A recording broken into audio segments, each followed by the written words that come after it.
белән дәвалану күп кенә илләрдә киң таралган. Мәсәлән, Германия якларында авыру кешене клоуннар белән дәвалыйлар. Һиндстан якларында көлү белән йога бәйләп, инде кешене шулай терелтәләр.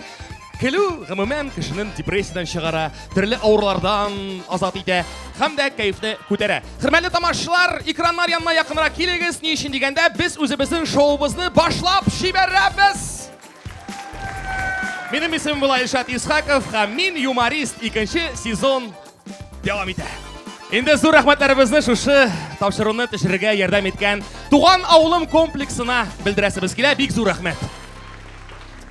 Һәм дә Мунча ташы эстрада театрына шулай ук алкышларыбыз.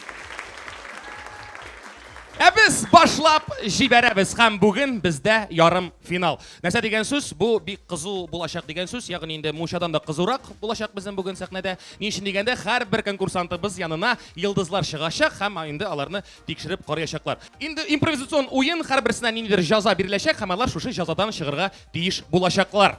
Инде тапшыруыбызны башлап җибәр алдыннан әйдәгез әле мәрхәмәтле, хөрмәтле жюри әгъзалары белән танышып китик. Алкышлар аларга. Бик зур рәхмәт килгәннәренә. Юк димә әле мин иләмим дип йөрде дә, һәмгә карамастан иләнде дә куйды. Хәзер инде ике кыз үстерә, Аллага шөкер, инде моторист, мотоциклист, баянист, җырчы, шунсанист Зөлфәт Зиннуров бездә бүген кунакта. Бик зур рәхмәт Зөлфәт килгәнегезгә. Әти миңа ат бирде. Тау башына чап диде. Матур кызны күрсәң, кочакла да яп диде. Шулай итеп Әбри Хабриев килеп чыкты. Бик зур рәхмәт.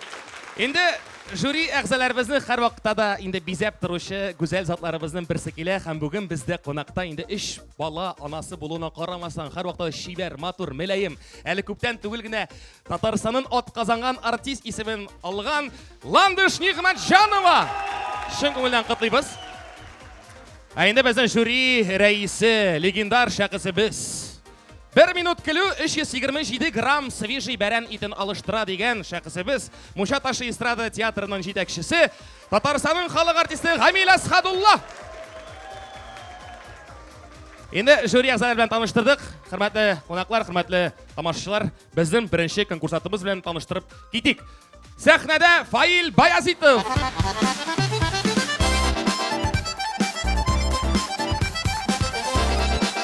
Фаилне инде бөтен кеше беләдер инде хәзер, име Фаил? Ничек хәлләр?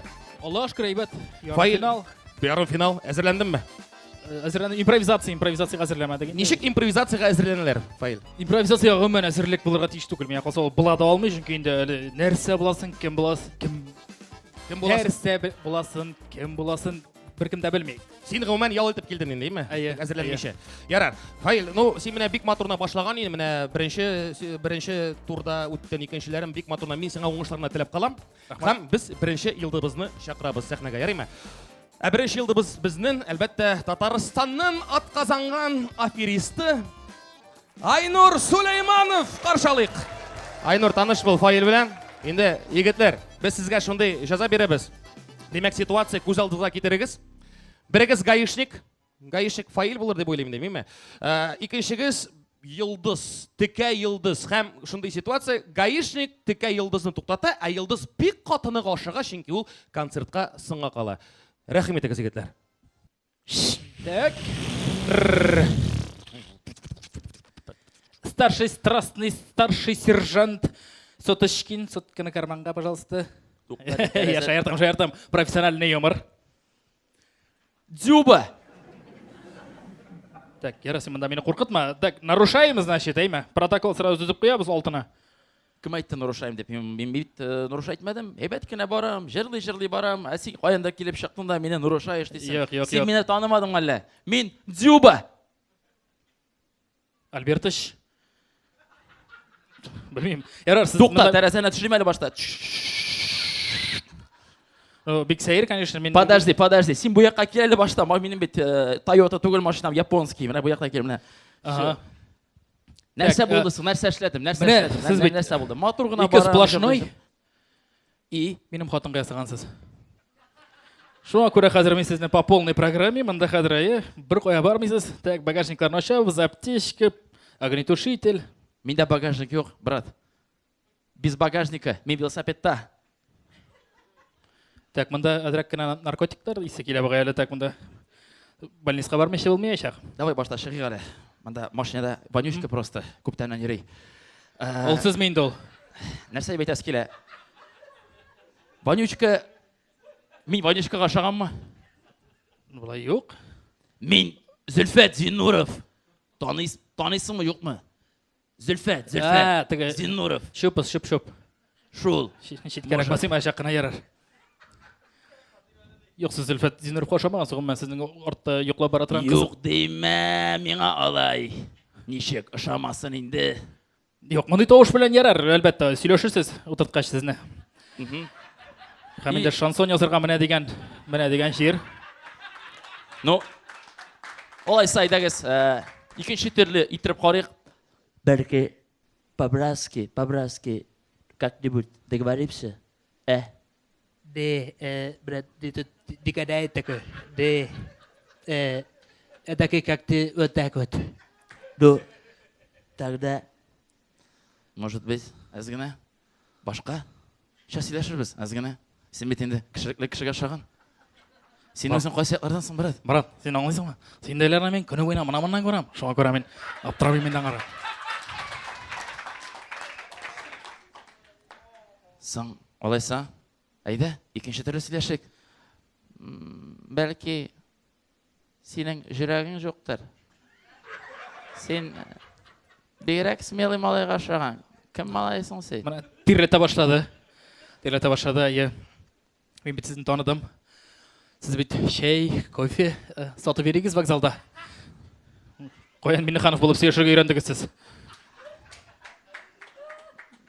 Не, әйтәсе келе. Сен бик смелый кешегә охшаган. Ләкин менә хәтле смелый булып, Жоқ, сіз мында ыңғырашып тұрмағыз, сіздің инде мында протокол, все, мында алып кетеміз, штраф, машинағызын да алып кетеміз, әйе. алып кет. Рахмат. Игітар, молодцы, бик зор рахмат. Айнур Сулейманов! Бик зор рахмат, Фаил Баязитов. Сен вообще Айнурдан теге бірдә төшіп қалмайсың. Енді қазір жюри әгзаларына сөз бересі келе. Енді фикірлеріңізді білесі келе. Башымыз Әбри Хабриевтен. Импровизация ғұмым алғанда бик ауыр жанр. Ул бик ауыр жанр. Ул теге я нәқ менә кешедә моң шикелле. Ул я бар, я юк. Файлда ул бар. Әлі пародияда булгач. Әле пародиясы да бар, импровизациясы да бар. Аның келешектә ул үсәчәк әлбәттә. Нигез ташы салынган һәм әйбәт салынган. Минем фикер шундый. Рахмат. Салават абый кебек менә ничек сөйләшләр? Сез бит инде пародист кеше, Әбри әфәнде. Күпме генә тырышсалар да, күпме генә теләсәләр дә, барыбер мин була алмыйлар инде. Бик зур рахмат. Инде сүзне бирәсе килә Зөлфәт Зиннуровка. Миңа ошады икесе дә. Беренчедән, менә әйтеп үттеләр, импровизация авыр жанрда, бәйбе. Алар бит инде икесе дә белмиләр нәрсә турында сөйләшәсен. Һәм аларның икесенә дә авыррак булгандыр, икесе дә юморист буларак туры килгәч сәхнәгә. Инде юрганны Айнур үзенә тарта, үзенең юрганын үзенә тарта Фаил безнең. Ләкин икесе дә үзләрен профессиональ яктан яхшы күрсәттеләр һәм үзләренең чын юморист икәнен тагын бер кат расладылар. Бик зур рәхмәт. Һәм дә инде шушы сорауны шулай бирәсе килә. Безнең инде ин матур жюри әгъзасына Ландыш сезгә. Миңа калса чынлап та мин бу сүзләр белән килешәм. Икесе дә бик оста. Мин һаман авызымны җыеп бетерә алмыйм. Шуңа күрә бик оста минем сүзем юк бүтән. Кайсы ни пародия күбрәк ошады мәсәлән, әгәр Айнурга калсак? Икесе дә. Икесе дә, гомумән, име бөтенесе дә әйбәт булды. Бөтенесе дә әйбәт булды. Бик зур рәхмәт. Инде менә безнең юмор өлкәсендә ин оста булган жюри рәисе Гамил абыйга бирәсе килә сүз. Гамил абый. Мен дә коллегалар белән килешәм, импровизация авыр жанр, ләкин кызык жанр ул. Нәрсә килеп чыгасын үзең дә белмисең, артист та белми аны. Ул импровизация кисәк кенә чыга торган әйбер менә көрәшчеләр белән чагыштырсак, бу ике артист безнең конкурсантта булар приемны кулланып кына тордылар. Менә күтәрә бер бал, көрәш белән чагыштырганда. Монда да шулай. Тик тормадылар. Бер сатаков әйтә, икенчесе бергәрәк тә баралар. Миңа бик шады, шуга сөенеп утырам, чөнки менә бу жанр авыр бит ул. Менә Фаил каушап калмады. Айнур инде ул опытныйрак кеше, чынлап та пародия ұстасы, шуңа күрә молодцы, икесе дә юморист. Енді біз келесі конкурсантымызды шақырасыбыз келе сәхнеге. Балташ егіті Ильяс Шайхиев.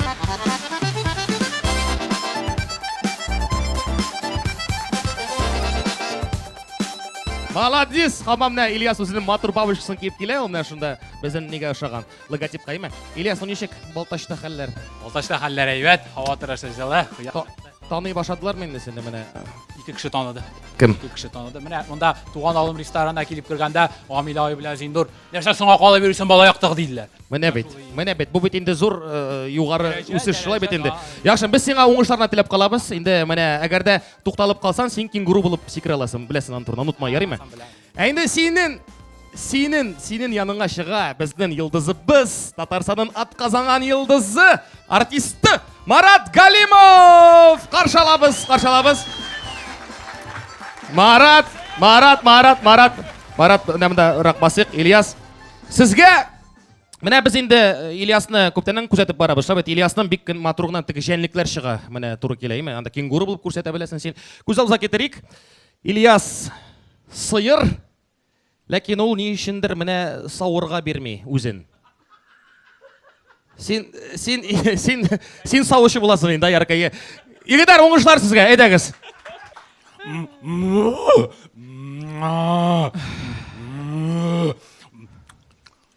Бүген кыяк пешәнне күбрәк ашага дигән.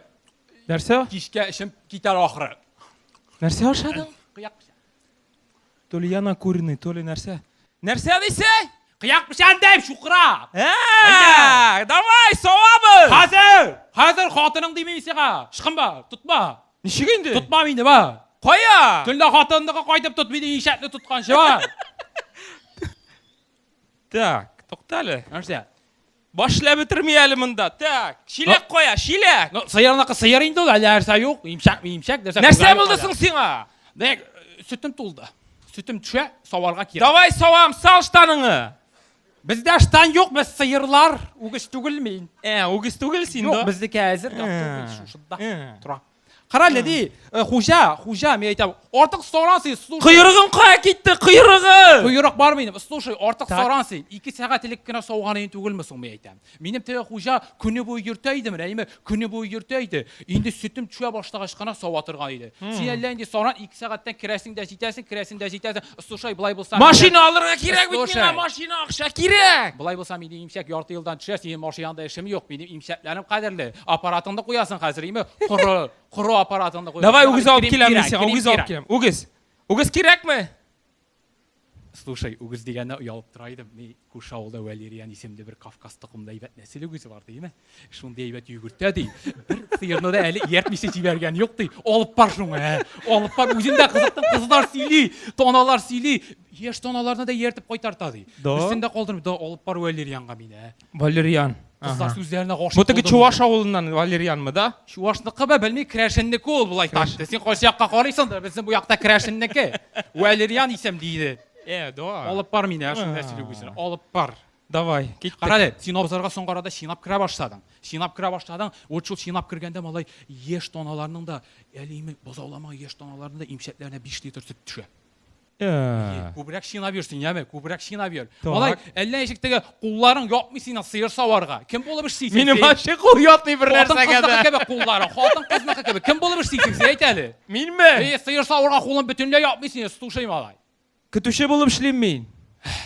Көтүче булып эшләгәч, нәрсә мине асырыйсың? Шунда гына савап кайта алмыйсың, что син кешеләрнеке, ә? Слушай. Савасың син. Бик зур рәхмәт. Менә Марат ярый әле син савучы түгел, диме? Артист булгансың. Марат Галимов, алкышларыгыз, бик зур рәхмәт. Ильяс Шайхиев, бик зур рәхмәт. Ну, миңа ошады менә гомумән, бик ошады. Сездән гомумән сыер сауган бармы? Менә Ландыш ханымнан башлыйк әле. Ландыш, сезгә сүз, жюри әгъзаларына сүз бирәбез без беренче иттереп. Сездән сыер сауган бармы беренче иттереп? Әлбәттә. Ну, шундый ситуация килеп чыккан бармы или бүтәнчәме? Саудырмаган? Саудырмады? Юк, саудырмаган вакытлар килеп чыккан юк. Юк, менә шундый сыер булса, ничек савырга кирәк аны? Менә әгәр дә савырга бирми икән. Икенче сыер ала. Сдавать итәм. Тегесен суясыз да, икенче... Суеп тормыйм инде, сдавать итәм. Сдавать итәсез генә. Бик зур. Ну, ничек егетләр? Ничек Ильяс? Әйбәт. Ошады. Әйбәт. Ошады. Бик зур рәхмәт. Зөлфәт Зиннуров. аларның алдыннан гына чыгыш ясаган егетләр белән чагыштырганда, менә яңа гына сәхнәдә чыгыш ясаган егетләрнең тема авыррак иде миңа калса. Ни өчен дигәндә, гаишниклар белән бәйле мәзәкләр, кызык хәлләр, төрле аббревиатуралар, сүзләр күбрәк. Ә монда аларга кысанрак булды дип саныйм мин. Чөнки сыер һәм сыер савырга бирмәй. Шуңа күрә аларның икесенә дә авыррак булды дип саныйм. Ләкин шуңа да карамастан башта инде безнең конкурсант ниндидер теге бер стойкага да басып, шулай дип башлап караган иде. Аннан соң ул туры басып, диалог формасын белән дәвам итте. Һәм ул дөрес эшләде. Чөнки тегеләй булса анда ниндидер пантомима, миниатюра сыман гына килеп чыгарга тиеш. Ну, бәлки инде. Башта рольгә кирде инде, лайма? Әйе, рольгә. Ул аннан соң инде диалог формасына күчеп, икесе бергә шулай җайлашып киттеләр.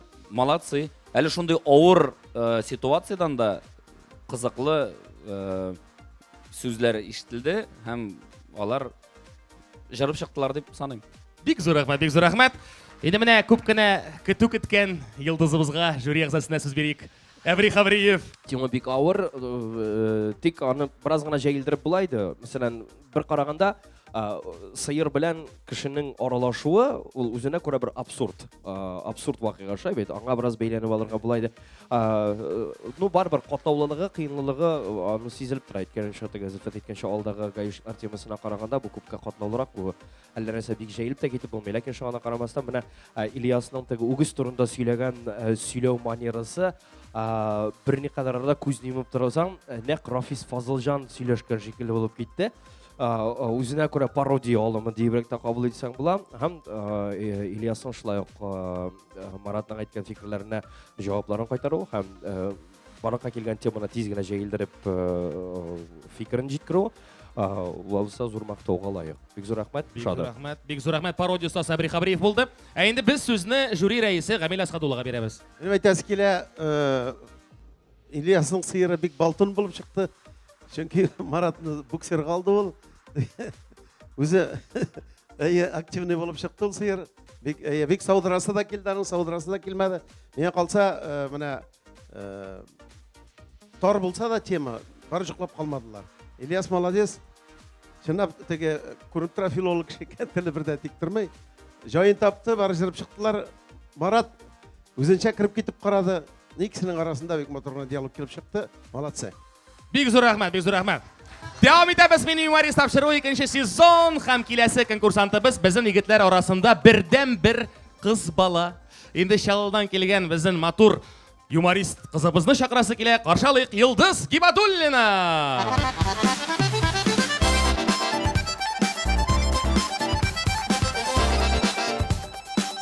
Йылдыз, син шундый шибәр. Рәхмәт. Син хәзер менә син бүген шулай йылдызлар арасында бит инде, әйме?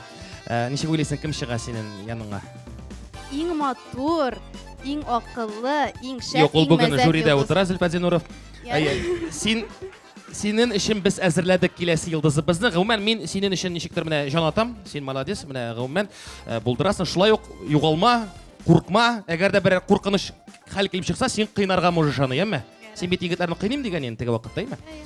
Каршылык сәхнәдә инде кызларны, инде барлык кызларны сөендерүче һәм дә барлык кызлар ярата торган шәхес чыгачак җәмәгать. Татарстан атказанган артисты Раяз Фасихов. Ну ничек ошыймысың, Раяз? Нәбит, бик зур рәхмәт, бик зур рәхмәт. Егетләр, кызлар, дип әйтәсе килә инде. Сезнең ситуация мондырак булачак.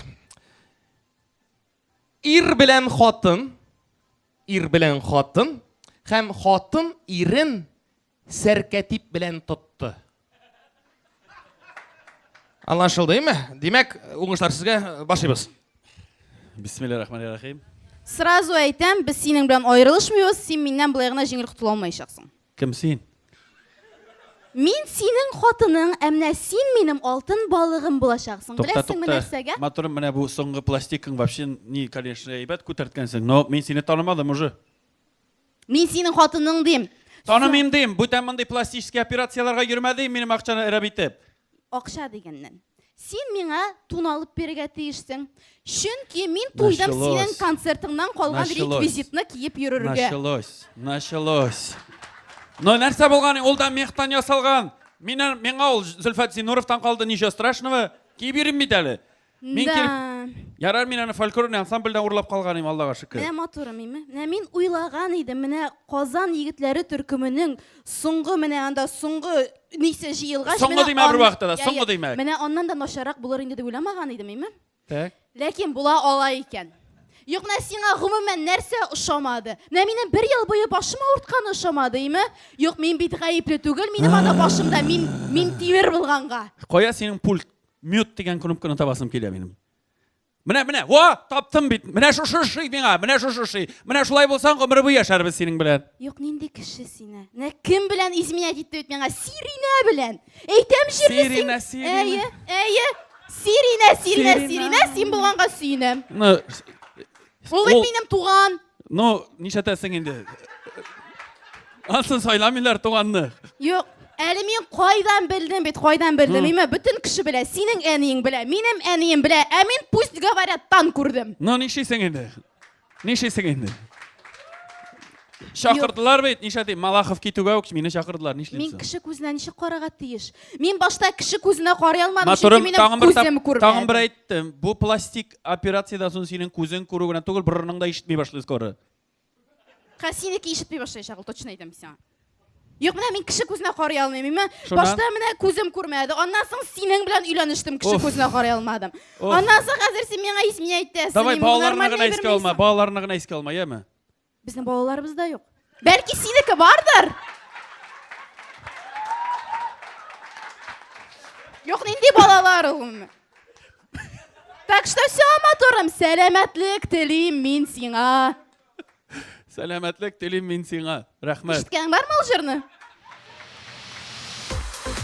Бик зур рәхмәт! Раяз Басихов! Йылдыз китмәй инде, Йылдыз китмәй. Әйдәгез, Йылдызга тагын бер кул чабыйк әле. Йылдыз Гибадуллина, бик зур рәхмәт. Менә бит. Менә шундый була торган хәл килеп чыкты безнең артистларыбыздан. Сезнең фикерләрегезне тыңлыйсы килә. Менә мин дөресен генә әйткәндә, шундый көткән идем. Хәзер Сәркәтева белән тоткан дигән тема куйдыгыз бит инде, Мин әйтәм, киләчәктә Алла сакласын, андый хәлләр булса, үземә дә туплап калырмын әле, ничек итеп чыгырмы икән дип бәлкем көткән идем, Раязның ниндидер отмазка дип әйтәбез бит инде, Юк, алай булмады ул, юк, булай булды дип. Алар бөтенләй икенчегә, мин менә көткәннән алар башка темага кирип киттеләр. Ул көткәннән караганда үзләре яңадан икенче төрле уйлап, бәлки күбесе дә шулай дип уйлагандыр, шулай булачак дип, бит хәзер инде Раяз, юк, мин алай итмәдем, юк, алай булмады дип. Менә алар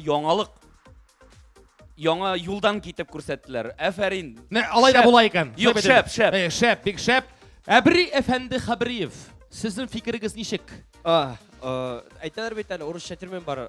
Самое лучшее средство защиты — это нападение. Раяз нәкъ менә шушы алымны алды да үзе тә башлады. Бик шат, бик әйбәт.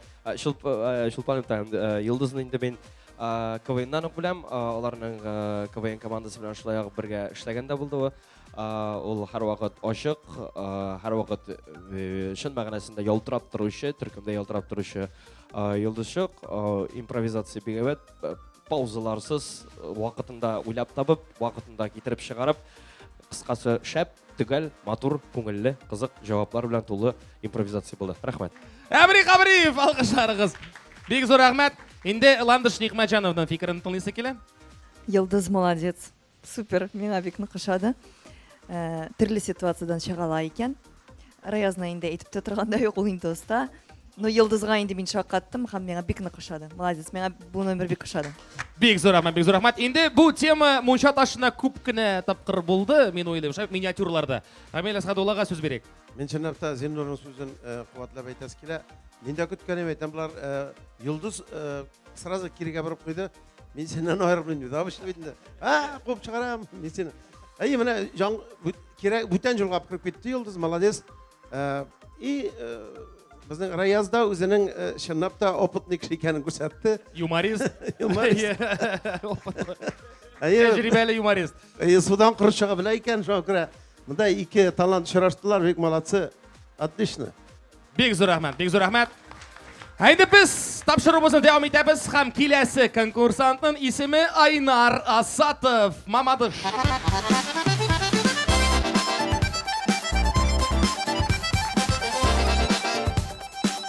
Айнарны инде біз көптәннән күзәтеп торабыз шулай ук. Айнар инде ул үзе шундай үзенчәлекле шәхес, аны чыккач кеше көлә ни өчендер. Сез дә көләсез дип уйлыйм. Айнар, сиңа уңышлар телибез. Синең напарнигың дип әйтегән дейме татарча. Булачак шулай ук бик матур бер йолдызыбыз. Аны инде син беләсеңдер, мин уйлыйм. Бәлки календарьда эленеп торадыр, бәлки юктыр. Айгөл Рахимова, бик зур рәхмәт килгәнегезгә. Бу Айгөл, бу Айнар таныштырыйк әле сразу. Иләнмәгән, теге нафсак истуш әйтеп куйм инде. Күз алдыбызга китерик шундый хәл. Айгөл, сез машина алырга киләсез бер автосалонга. Ләкин акчасы җитеп бетми. Аңлашылдымы? Әйдәгез, карап алыйк әле. Хәерле кич. Сез бик тә урында килгәнсез. Шул миңа бик текәгенә матур зур машина кирәк иде. Рөхсәт итсәгез, безнең компания безнең дивизионнан башлап җибәрәсем килгән иде. Безнең компаниябызның дивизы дагы. Сез безнең автосалонга килгәнсез икән. Димәк, сез зданиедә. Ярар, дуслар. Әйбәт. Дөреслеккәнмен. Таныш булыйк. Исемем Мин алам. Машина күрсәт инде. Әйдә алам. Сезнең өчен генә саклап килдем. Бабамның иң яраткан машинасы. Чыннан бабай аны бик ярата. Барып карагыз, әнә бабай һаман шунда утыра. Шанмасагыз, Мерседес машинасы. Ошыймы сезгә? Бик ошый, төсе дә ошый. Бәясенә күз салабызмы, карап торабызмы, карап торабызмы? Карыйк, ник карамыйбыз? Ну, менә 7 миллион. 7. Ну, сезгә ничек кирәк? Бабай белән комплектта 7 миллион, бабай сез әдрәк бәясен төшерергә мөмкин, конечно. Әбидән сорарга кирәк ансы, конечно. Әйбәт инде, әйбәт. Так, ярар. Ләкин генә акчам җитми. Әз генә, так, ничектер 7 миллиондыр инде улаймы? Ярар. Карагыз, менә сезгә дип кенә мин аңладым. Хәзерге вакытта кешеләрне энҗе мәрҗәннәр белән шаккаттырып булмый. Сезне дә шулайдыр, әйме? Шуңа күрә, нәкъ менә сезнең өчен генә, менә тегендәге Porsche-ны күрәсезме? Шул Porsche эчендә энҗе күрше. Ул бик тә общительный, аның белән сөйләшергә дә була. Бик тә күңелле кеше ул үзе. Шуңа күрә Ул минем күрше, мин аның белән дус түгел. Менә рәхәтләнеп сөйләшәсез. Дус түгел дим. Дус түгел. Энҗедән сорамаган имансың, ярар. Сөйләшеп бетерәсе булдыр әле үзе белән. Так, менә карагыз.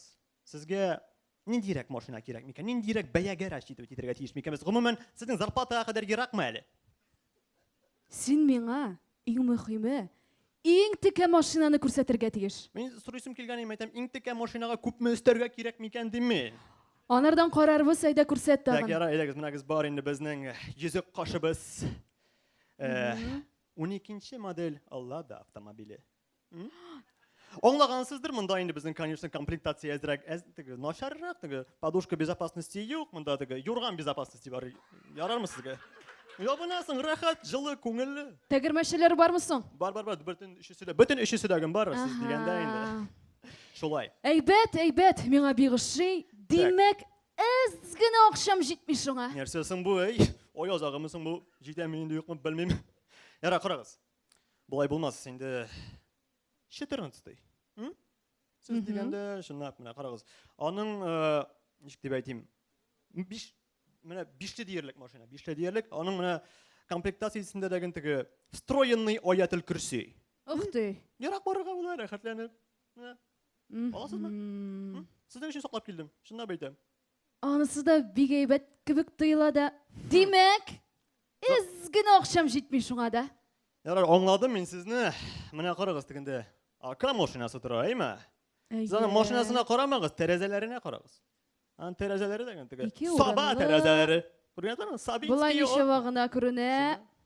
Айгөл, менә карагыз, Сабинский окна. Менә мондый тәрәзәләр. Шаккатмагыз, мин просто ике җирдә эшлим, беләсезме, теге Сабинский окнада тегендә монда. Шулай. Ну, менә сезгә ошаса хәзер үк биреп җибәрәм. Миңа ошый, ансы да ошый. Димәк, ул сезнеке, Айгөл. Генә акчам җитми.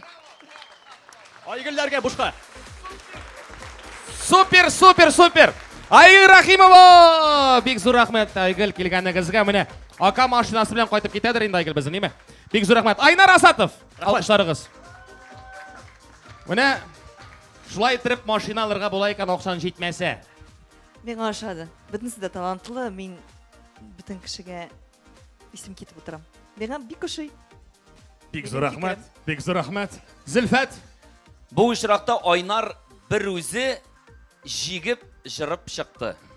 Башка миниатюралар белән чагыштырганда, калганнарында әле безнең йолдызлар булышса, монда инде ул бер үзе тырышып, тырмашып башыннан ахырына кадәр башкарды дип әйтәсең килә. Ситуацияләрдә авыр булды бит. Афәрин, ситуацияда җиңелләрдән түгел, чөнки машиналар буенча хатын-кызларга бит әле авыррак та. Менә син мондагы һәрбер хатын-кызны сора, капот астында нәрсә бар дип.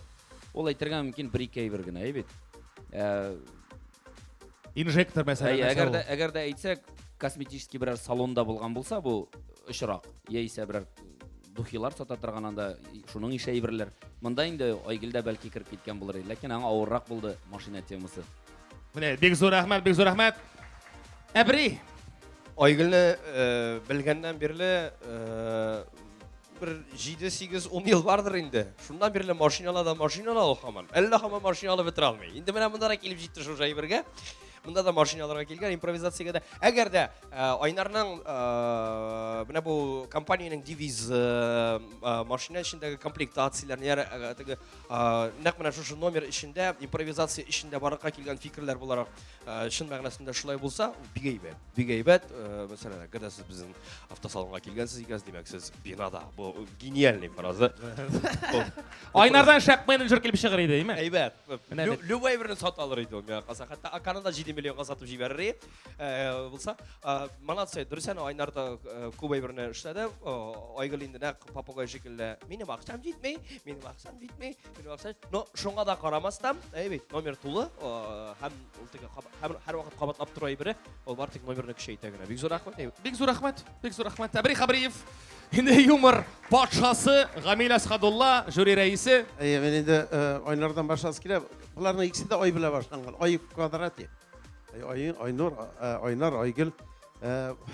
Айнар менә ничектер ул чагыштыра заготовкасы бар шикелле тоелды. Ул значит импровизация кисәк килә дә чыгар башына. Акан әйткәч мен үдем генә Савинский тәрәзәләр. Ике җирдә эшлим. И зарплата килеп җитәм инде. В общем, бик матур сүзләр чыкты.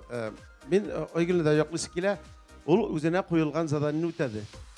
Аның ул килгән, минем акча җитмәде. Нәрсә әйтсен инде ул? Аңа минем акча җитмәй, аңа петлек әйттеләр. Молодцы, икесе дә әйбәт чыгыш ясадылар. Сез юморист. Бик зур рәхмәт. Менә бит бик зур рәхмәт. Инде без дәвам итәбез тапшыруыбызны. Һәм киләсе безнең конкурсантыбыз шулай ук бик кызыклы егет. Каршылык үзен Гафур Ибрагимов, Кукмара.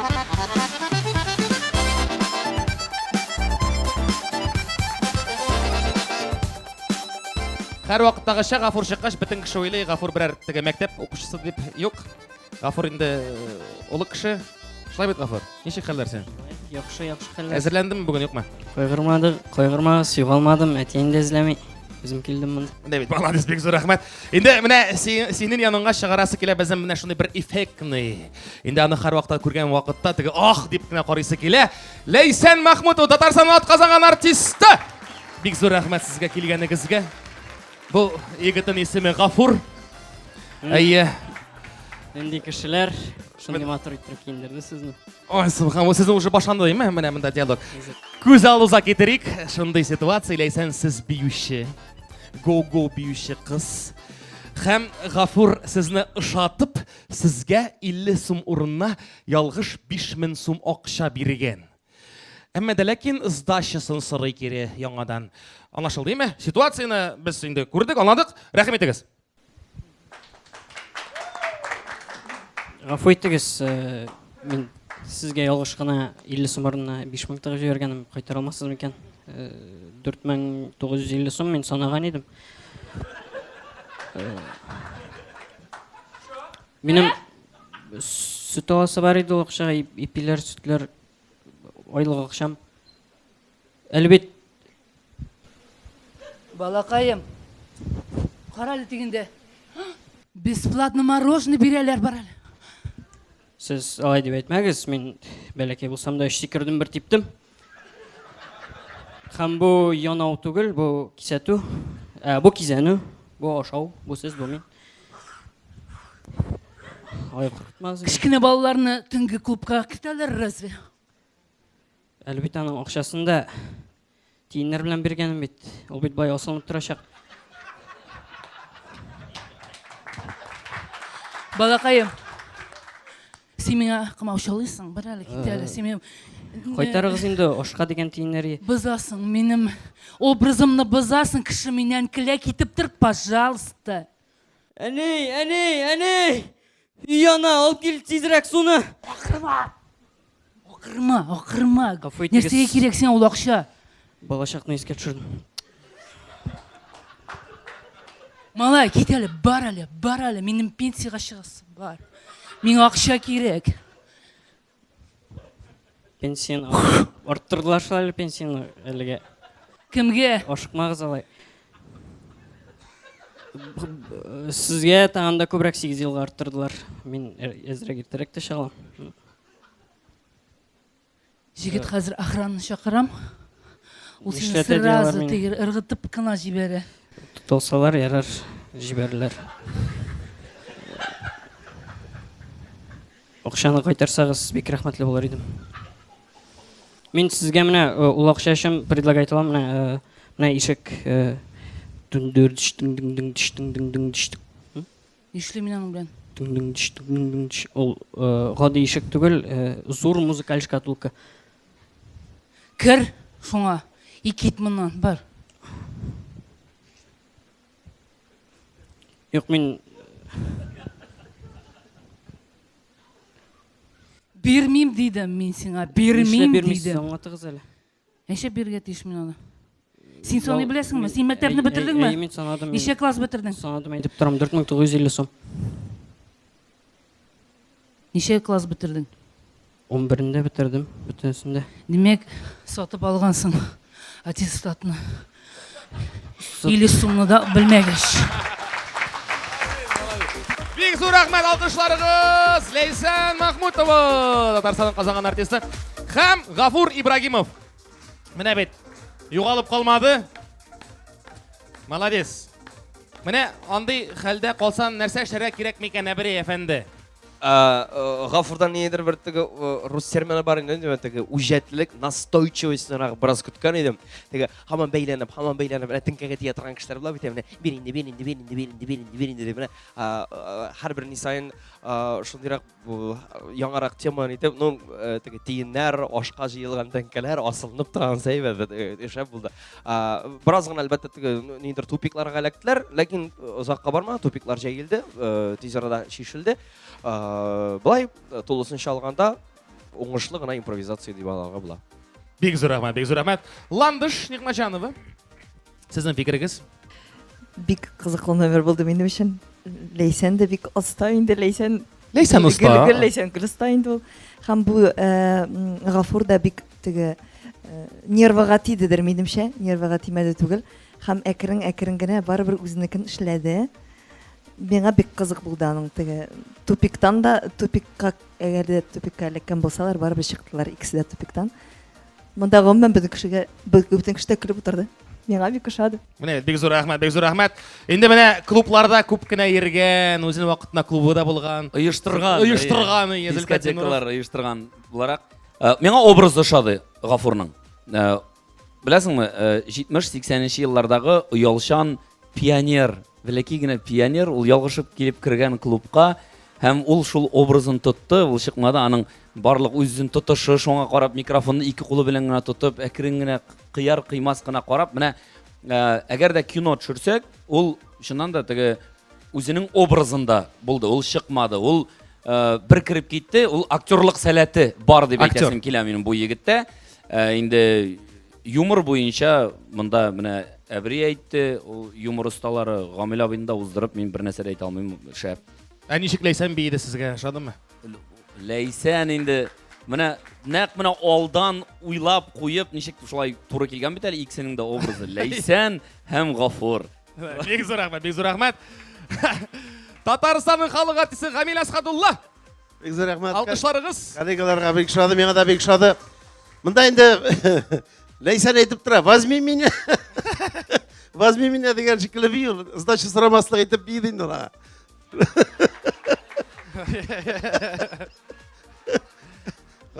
Ғафыр как бы өзінің рөлінде тұрды тәке жыл мүскін бала рөлінде. Ғафырға ақша керек. Тек тұрмай бар ақшаны екіріңіне суырып алмақшы бола. Бек матыр, бек шады. Міне ситуацияны шолай кетіріп қойылған, матур ситуация да бит әлі.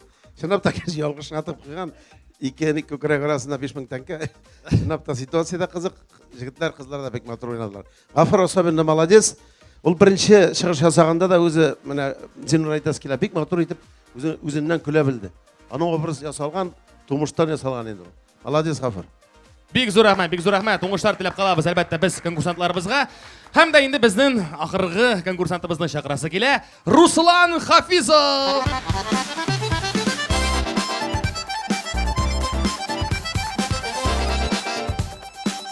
Русланның да чыгышлары бик шәп иде. Алдагы чыгышлары эшләп бетме, Руслан?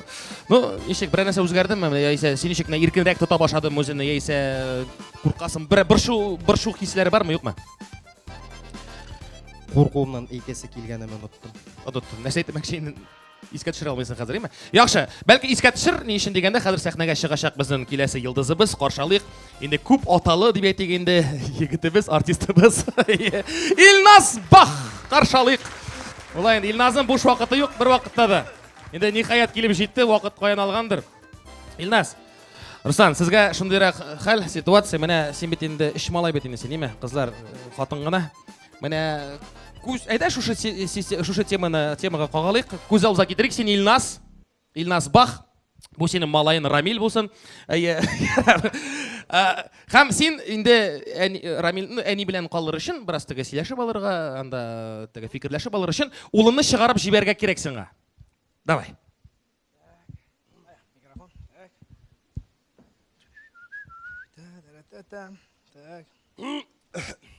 О, әти? Улым, келемді. Әти нәрсә булды? Нәрсә булды әти? Мында келдім, мында. Аңладым, иә. Мында әти, мында. Ней, қаралы. Ну?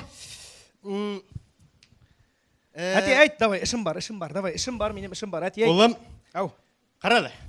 Ну? Ней? Нәрсә инде? Керек. Нәрсә керек? Баш ауырта, что ли? Әти. Баш ауырта, что ли? Улым. Ну? Пойми. Вақытым жоқ, әйде әти тезірек. Кетесің бар? Келелі мында, келімді. Ішім бар.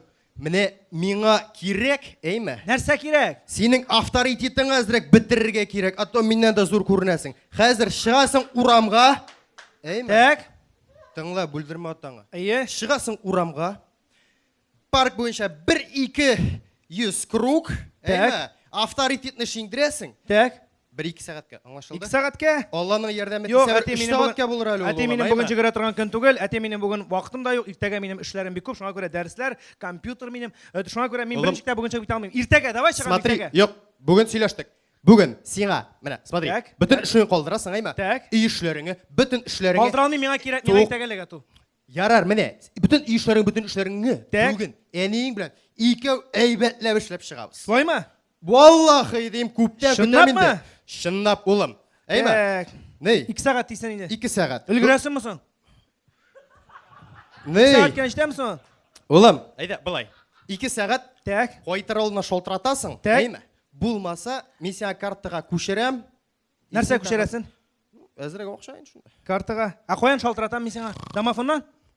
Жоқ, домофоннан шолтыратма, қызған шақна бөлерсің. Вот, шуңа көре айтам. Шуңа көре, әйді сразу 3 сағат, әйме? 3 сағат? Міне сеңа 500 сом ақша тұт. 500 сом ақша? Қызың білен киноға барырсың анда, әйме? Мұның білен әти бір қояда барып болмай. Мен киноға кеше бардым, мә. Олым, тағда анда суши ашарға. Сушки? Суши. А, суши? Йо, суши ашамайым. Тем более қызым ашамай тоже. Әти, если честно, вообще қазір яшылар білесің ме қоя жүрей? Қойда жүр. Кальянға. Кальянға? Ие, біз әлек... Келемінді. Сен малаяқты қашан кальянға жүрей башладың әлі? Міне, сен бет ұзғанатнада 2 сағатқа шығарып жібергенің. Шында жүрді мені ме? Ярый, молодец. Ұнытпамын. Ұзғанатнада шығарып жібергенің. Мен шында болдым. Ярар, әйді, бісінді. Шулай етеміз. Иски схемадан. Сеңа көп мақша керек әлі. Но бұл елі әти мен анда ол уақытта әжетке кіргенім. Біз анда 7-8-15 кішейік. Ну, где-то, наверное, таксиларын нелері білен, аша өшулері білен бір 57 мың ақша. Yok qara. 57 мыңға. Малай қаралы. Мында менің бәхет кешеме, сенің бәхет кешеме? Ну, ұртақ бұлырға тиішінде әте. Сенға да, менға да. Әйде менә бұлай. Бүгін мен, әйме? Әйе, иртәгә? Сен үйден кетесің. Иртәгә мен әнең білән үйден кетем. Кальянға барасың ба сенде? Менә кальянға барабыз. Так, яқшы. Не? Яқшы? Олым. Так. Қар барасың кальянға, әйме? Әйе. Менә сиңа 500 сум. Так. Менә соңғы 1000. Так. Әнеңе не дейірмен, әйме? Так. Таксиңа енді, мә. Вау! Элексің. Классика, шестерка. Шестерка болырсың мында, өзің сенің білән. Так, әте. Вот, әу. 3 сағат дейсің ме? 3 сағат. 3 сағаттан қайтам? 3 сағаттан қайтасың. Үлгірсәң үлгіресің, үлгірмәсәң жоқ, жүгірем де кірем. Жоқ, шолтыратасың. Қаян? Домофонға. Домофонға. Обязательно. А сенің қызғаншақ болса? Алмайм. А мен нешік кірем? Міне шулай етіп, бақылардың ғайлесінде тағым бір 4-ші бала туған дей. Илназ Бақ, бек зор рахмет. Руслан Хафизов. Бек зор рахмет егетлер. Енді шынан да бек ауыр хәл менімше. Көп балалы атаға. Дұрысырақ, бұл ғыммен Илназын тігі еш шағын ашап кетті менімше. Әгерде андай уақыт болған болсадыр. Әдегіз, міне жюрилерден тыңлап алайық әлі фикірлерін. Зүлфәт Зейнуров. Мында Илназ Баққа афәрин. Ең бірінші ратта. Әдегіз құл шабиқ әлі. Әлі көбісі білмей, Илназ Бақны популяр шәп жыршы боларақ қана түгіл, әйме. Ол пародиялар ұстасы. Чөнки концертлар вақытында, сәхне артында ол ниндигенә пародиялар күрсәтмей, һәм бәлки киләчәктә әле сәхнәдә дә күрсәтә башлар дигән теләк, өмет бар әле минем. Шуңа күрә ул монда инде плюс 5-легә эшләделәр икесе дә. Бәлки шуңа күрә ул бераз гына күмеп киткәндер безнең конкурсантыбызны да. Менә миндә шундый фикер калды, әйе. Шуңа күрә бераз гына куркып калды дип әйтимме, ачылып бетә алмады кебек тоелып калды миндә. Менә бу тамаша, менә бу Бәлки шулай тыелган гынадыр. Бәлки, әле бит безнең хөкемдарларыбыз бар. Минем фикеремчә, ничектер шәп булды. Руслан шәп бик зур. Ландыш Нигъмәтҗанов, сезгә сүз ничек? Сезгә Руслан Хафизов беренчедән башлыйк әле. Безнең конкурсанттар. Руслан молодец. Миңа калса менә бу ситуациянең финалы да булды. Әйме, ничектер өлгерделәр алар, ничектер бунысы аңлашылды.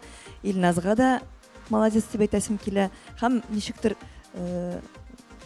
ситуация бүтән булды. Шуңа күрә миңа ошады барысы да. Беркемдә артта калмады, беркемдә алга чыкмады. Ничектер шәп. Менә Илназ шуннан да үзенең теге чынбарлыктагы ситуацияны әйтте. 3 сәгать җитә икән Илназга, әйме? Теге Әбри Хабариев, менә сиңа ничә сәгать җитә? Нәрсәгә? Хатын белән сөйләшеп алырга. 15 минут. 15 минут. Шулай итеп, матур итеп башлап җибәрде Әбри. Әйтә фикерләр. Яхшын мәгънәсендә миңа калса номер тулы. Беренчедән әти кеше малайның урысча әйтмешли прошаренный икәнлеген белә. Әйбәт, гади генә малай түгел. Теләсә инде әйткән фикергә каршылыклы фикер бирә ала торган кеше икәнлеген белә торып, ул үзенең образында калды. Ул нәрсә эшләргә белми, нинди вариант эзләргә белми. Инде бөтен вариантларны кулланып караган, узган ада 7 сәгатькә калдырып киткән тегесендә стандарт стабиль теге бара әкренәбәк. Монысында инде нишләргә белми, ничек итеп алдаларга, ничек итеп юмалап чыгарып җибәргә белми. Миңа калса Русланның да образы әйбәт булды. Илназ инде ул. Илназ. Бик зур рәхмәт. Минем менә бер ни туды, бер ни уй туды. Аның калган 2 улы кая булган микән ул вакытта? Алар каядыр киткәннәрдер бит. Кальянныйда яисә бүтән җирдә. Шулай бит. Менә син Илназ булып күрсәтә аласыңмы? Берәр җырлый аласыңмы? Юк, Илназ булып, тавыш җитми минем аңа. Илназның тавышы көчле. Илназның тавышы көчле. Раязныкына караганда, әйеме? Ярар. Бик зур рәхмәт. Инде жюри рәисе Гамил Әсхәдуллага сүз тапшырасы килә. Илназ Бақны әйтсәң, 2 аршын җир җитә дип җырлый ул. Шуңа күрә әйелдә ашкынмагыз дип җырлый. Дуслар, мин көткән икенче әйбер. Русланны артыннан тестерон кумады. Понимаешь, ниндидер ашкыны юк. Теге хатыннан да курыккан шикелле булып чыкты бу. Ашкынырга, тизрәк чыгарып җибәрәгә. нәрселер кумады аны. Мен ойлағаным бұл қазір тұтына малайына нәрсесін шығарып беруге ризалашырға. Тезірек хаман сузыла, тезірек шығарып жіберу деген әйбір сезмедім. Ну бұл айтып, сылым әйбет шықты ол. Нешіктер үріліп бардылар бір-бірсіне. Ана малай бек жажорны шул. Сразу атасының аузын жауап тұра. Атасына шыған, малай. Опытный. Шуңа көре бар озағына шықтылар, бір-бірсін оңнадылар, малатсы. Икісі де юмористлар. Бек зор рахмет. Енді шыннан да импровизация ойыны ол бик ауыр. Әгерде енді бір нәрседе білмейсің, басып тұрған вақыт аша бет. Енді біз ойлаштық та сізге де бірер импровизация жаза ситуация беруге болдық. Міне әгерде қаршы келмесек, Сабри Хабриев яраймы сізді сахнаға шақырға. Міне тамашалары көрсеттерге шыннан да нендей ауыр екенлігі турында. Сабри Хабриев кіші алқышлар. Ойлаймыз Зілфәттір енді, Зілфәт. Әйді, сіз бетінде екі қызда нешіктір бір ұшаған. Бірге ішлеген коллегалар. Сен ұйыштырған клубқа ерген, бірге көрген. Микрофонды өзімнікін берем. Сіздің ситуация болай. Бірігіз түбәден секірге жиынған. Екіншісігіз тоқтатырға жиынайны бұл кішінен. Ол секірге тейіш түгіл ғылмен. Қайсығыз секірі? Әйді, бір сен секіресің, Зілфәт сені тоқтатырға тейіш. Рахмет егізгетлер. Біз таныш түгіл, әйім?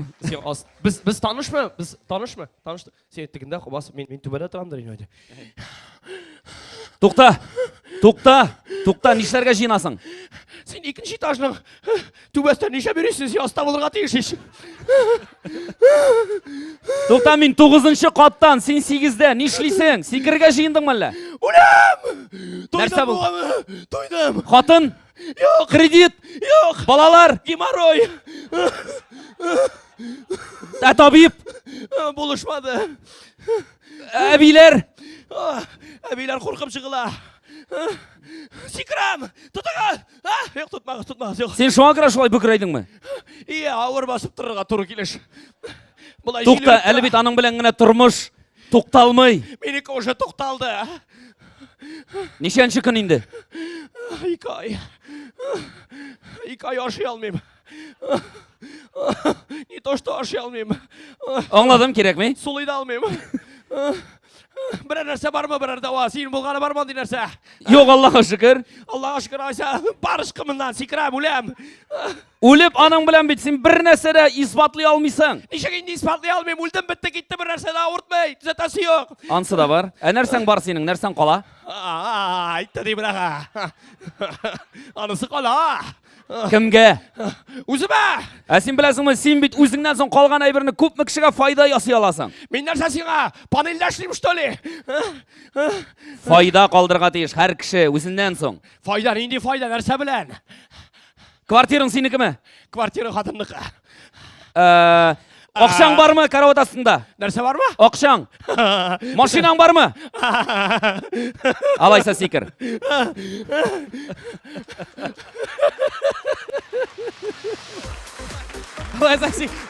Секірек көрме бір бек зор рахмет егетлерге. Зілфәт Сеннуров, Әбри Хабриев. Ситуациядан шықтылар, шын юмористлар, егетлер. Болдырдығыз. Біздің енді тапшырыбызын давам етіп, жюри ағзаларына ғымумен шушы тапшыру бойынша, енді егеттер бойынша, қызлар бойынша ендір фикір алыштыруға, мәселен, яйсай. Әтіңіз баша силешіп алайық. Міне, нешік сізге ғымумен егеттер, қызлар шады ма? Қатаншышылар, әлбәтті шады. Мына юқтан... Нендей фикір білән келдіңіз, нендей фикір білән кетесіз? Юқтан ғына ойлап шығарып, шундуq, һәм шуны юморға әйләндірулері ол зур сәлет. Мен енді мен юморист шоу бірінші серияларында да болған едім. Алар белән чагыштырганда алга кетиш бар. Яшьләрнең татарча сөйләшүләре камилрәк. Мин менә шуны ассызыклап үтәр идем. Беренче сезонның бәлки мин ниндидер шундыйрак сезонны эләккән булганмындыр, бит кастингына эләккәнмендер.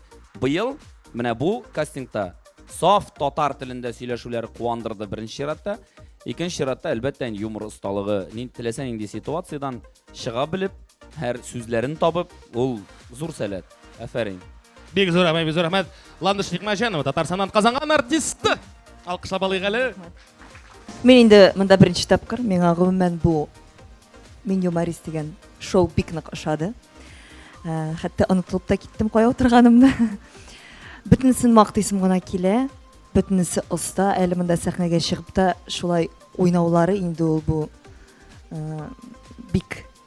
бик оста дип әйтәсем килә. Бөтен кеше дә уйный алмый әле моны. Талантлылар дип әйтәсем килә. Бөтенесендә дә талант бар, минемчә. Шулай. Һәм бөтенесендә дә молодец, афәрин. Шулай, бик рәхмәт. Әбри Хабриев, сезнең фикерләрегез? Yok, гомумән алганда, татарда стендап жанры, импровизация жанры әле бездә гомумән чәчәк атып, бер төртеп барган вакыты гына бездә әле Өр-яңа шоу. Әйе, киң җәелеш тапмаган адым дисәк тә була. Ул импровизация шуңкар дәрәҗәдә бер караганда вот менә хәтта профессионаллар арасында да кайвакыт телевизордан карыйсың, аларның да кайвакыт импровизацияләре әллә нәрсәдәге ахти түгел, чөнки ул лотерея. Ул менә импровизацияны бит алсам, син менә фикер килеп торга дише. Бу башлангыч өчен бик әйбәт. Бик шәп, беренчедән юк түгел икән, бар. Димәк, бу проект белән инде башка шушы өлкәдә, шушы жанрда, импровизация жанрында, стендап жанрында эшләргә теләүчеләрне җәлеп итү буларак беренче чаткысы буларак күренәчәк әйбәт. Киләчәктә бәлкем нәкъ менә әлеге жанр белән эшләргә теләүчеләрнең саны артыр. Чөнки яңа буын үсеп килә, алар бөтенләй икенче төрле фикер йөртәләр. Гомумән алганда проект турында, мин юморист проект турында мин беренче тапкыр монда, миңа бик ошады. Димәк, бездә дә әлеге жанрны кулланып була, бездә дә әлеге жанрны җәелдереп була, һәм бездә дә әлеге жанр белән стендап һәм импровизация жанры белән тамашачыны көлдереп була икән дигән фикергә килеп була. Бик зур рәхмәт сезгә төпле фикерләрегез өчен. Гамил Асхадулла, жюри рәисе. Чынлап та быел килгән җегетләр, кызлар, чынлап та кызлар да килеп чыкты бит әле безнең йолдызыбыз. Чынлап та көчлерәк.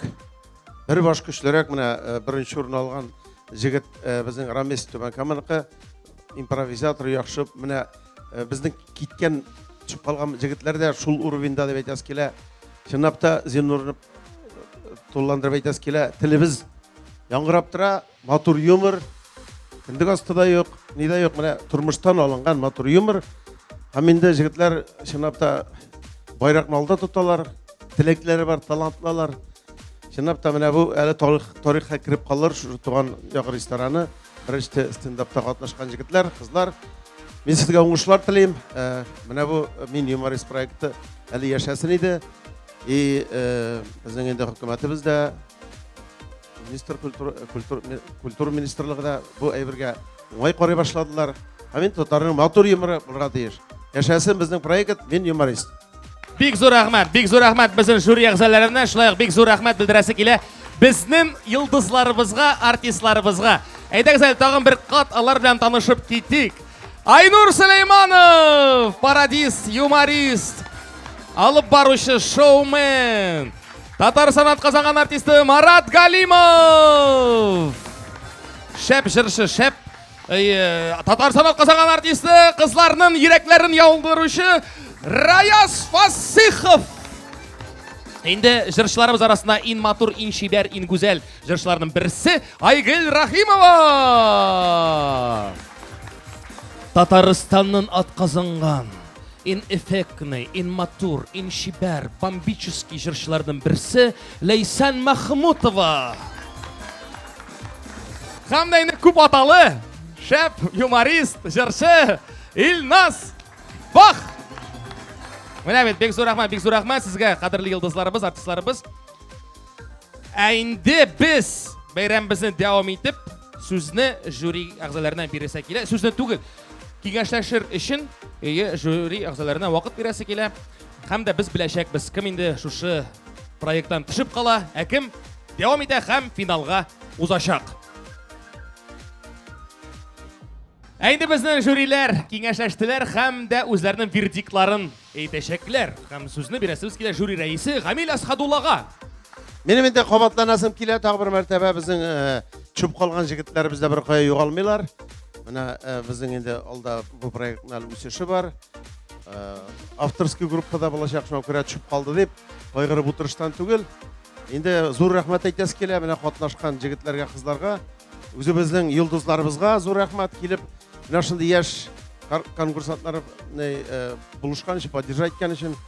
Енді бүгінгі проекттан біздің чүпқалалар Ғафур Ибрахимов һәм Руслан Хафизов. Жігітлер, сізге қатнашқан үшін зор рахмет. Сіз талантлы, сіз бұлдырасыз, сіз юморист. Ну, біздің правила такие, чүпқаларға тұрып келейінді. Рахмет бек зор қатнашқан үшін, қалғандарға енді алға таба біздің ярышлар дәвам ете. Келесі ұшырашуға қадар. Қызанша қаршы енді Ғафур белән Русланға біз рәхмәт әйтәсебез келә. Бик зур рәхмәт сезгә егетләр. Шуннан да инде киләсе очрашуларда біз сезне әле тагын күрербез. Шулай бит. Бүгенге ярым финал уенында катнашкан конкурсантлар белән тагын бер кат танышып китик. Йылдыз Гибадуллина, Айнар Асатов, Илназ Шахиев, Фаил Баязитов. Финалга узган кызларыбызны, егетләребезне без чын күңелдән котлыйбыз. Инде аларга уңышларны теләп каласы килә. Бүгенге безнең тапшыруыбыз шуның белән ахырына килде һәм барыгыз белән сау булашасы килә. Беренчедән инде рәхмәтебезне әйтәсебез килә шушы тапшыруны төшерергә безгә рөхсәт биргән, җай биргән туган авылым комплексына. Һәм Мунча ташы эстрада театрына шулай ук рәхмәтебезне җиткерәбез. Күп елмайсан, җирчыкла чыга диләр. Ләкин бу сүзләргә ышанмагыз, дуслар. Көлеп, рәхәтләнеп, юмор белән яшәгез. Сезнең белән булдым мин, Ишат Исхаков. Сау булыгыз, пока-пока. Карагыз, әлеге тапшыру бик тә күңелле һәм әлеге тапшыру киләчәктә дә булырга тиештер. Оештыручыларга, катнашучыларга, респект, молодцы. Тагы да уңышлар. Миңа бик ошады, бик зур рәхмәт әйтәсем килә чакырганыгыз өчен. Сезгә дә мин аны карарга тәкъдим итәм. Бик сөендерә, матур юмор, юнәлеш дөрес. Киләчәктә бу тапшыруга уңышлар һәм гомере озын булсын, чын дөрес юмористлар тәрбияләсеннәр иде.